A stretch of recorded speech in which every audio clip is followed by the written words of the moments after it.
Hello, everyone, and welcome back to News Reviews for week 3 of July 2024. And this will be the last news reviews for a while anyway, until we get more supporters who are interested in supporting curation of news like this.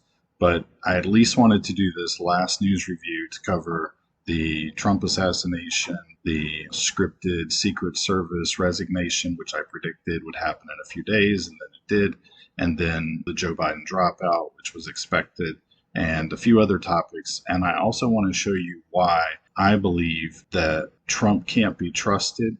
The number one red flag. There's many reasons I have, but the number one red flag.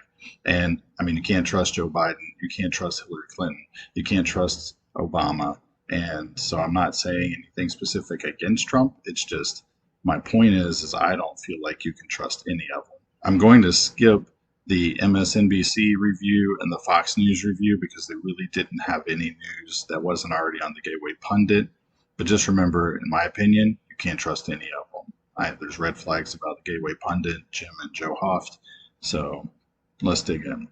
What the heck? Secret Service now saying they didn't put any agents on the roof because slight slope was too dangerous. So what they're telling us is this is all scripted and ridiculous excuses, because all you have to do if you wanted to assassinate Joe Biden or Hillary Clinton or Kamala Harris or Bill Clinton or Obama, Barack Obama, any of those people, if you wanted to assassinate them, all you have to do is find a building with a 512 slope or greater, maybe find an A-frame nearby, and you'd be able to take them right out.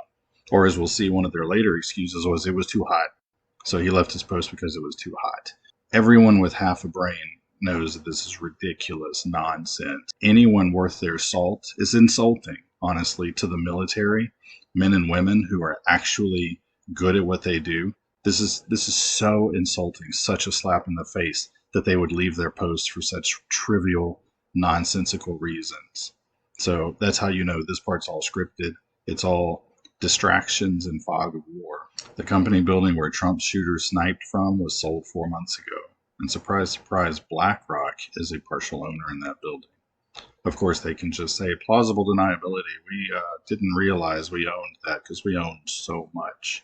My belief is that they own so much because they have been pilfering taxpayer dollars to buy diamond markets and gold and mines and natural resources, land, buildings, corporations, you name it.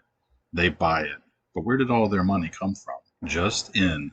Butler County Sheriff's claim responding officers did not wear body cams. No footage of Trump attempted assassination.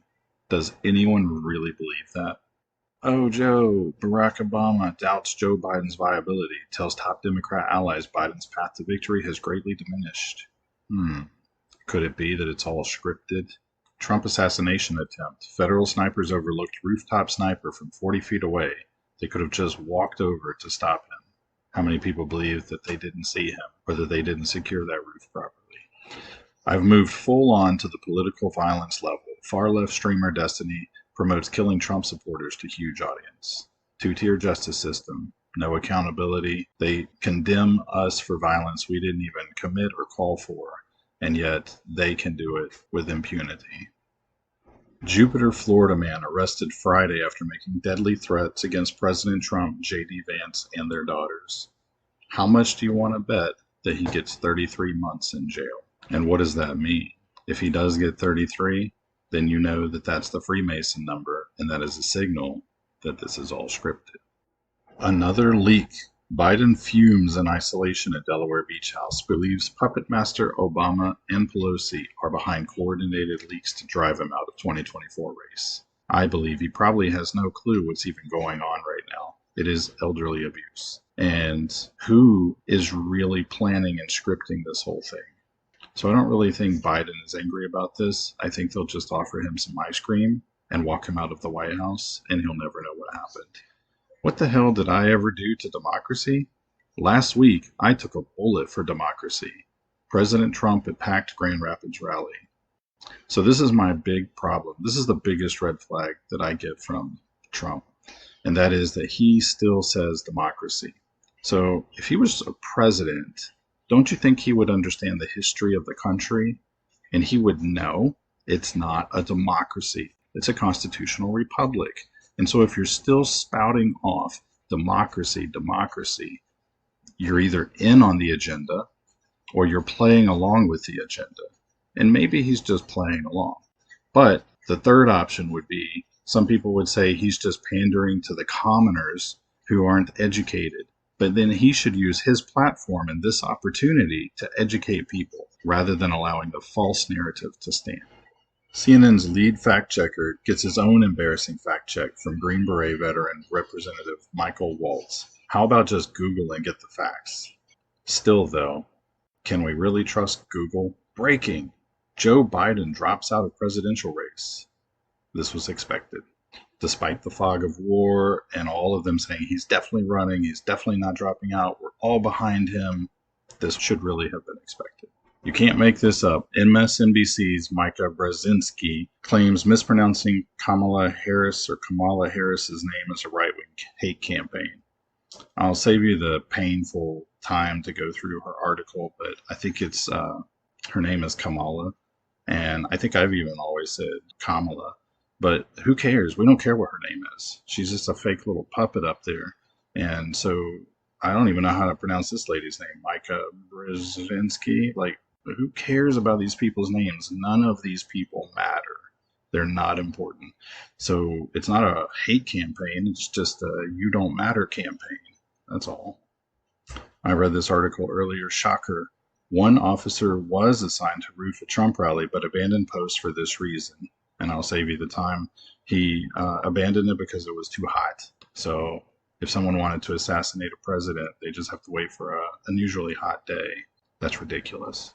Oh, here we go. So finally, breaking. Secret Service Director Kim Cheadle resigns. Just 2 or 3 days after, which is what I predicted, that they would say she's not going to resign. She would say she's not going to resign. And then a few days later, she would resign.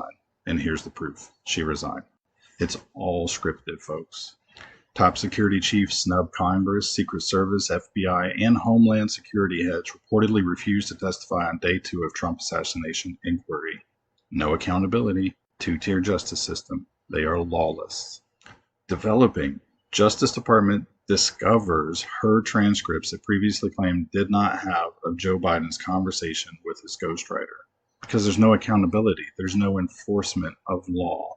That means they are lawless. They are above the law. At the same time that they're always pointing the finger saying, no one's above the law, not even Trump. But the truth is clear to anyone that has eyes. Pastor makes hilarious impression of Trump at RNC. And if I may, before the benediction, give you this promise. You're going to be so blessed. You're going to be tired of being blessed. I guarantee it.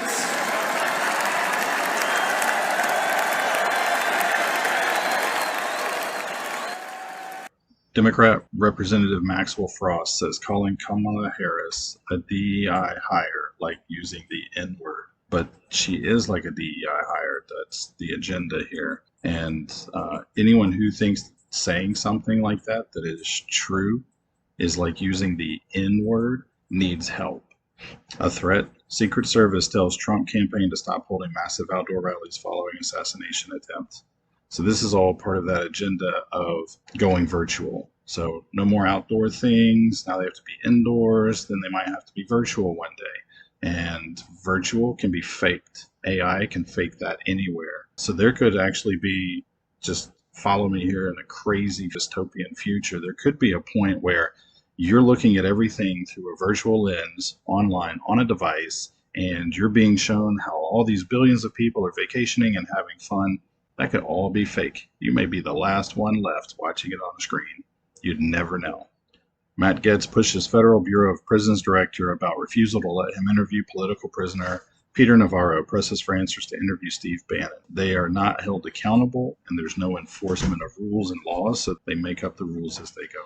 All right, everyone, and that's really all the news there is for this week. And there's really no point in just beating a dead horse and keep repeating, because all of this fake news is just a distraction. It's keeping you and us away from doing what we are called to do. You should figure out what that is. Have a good one.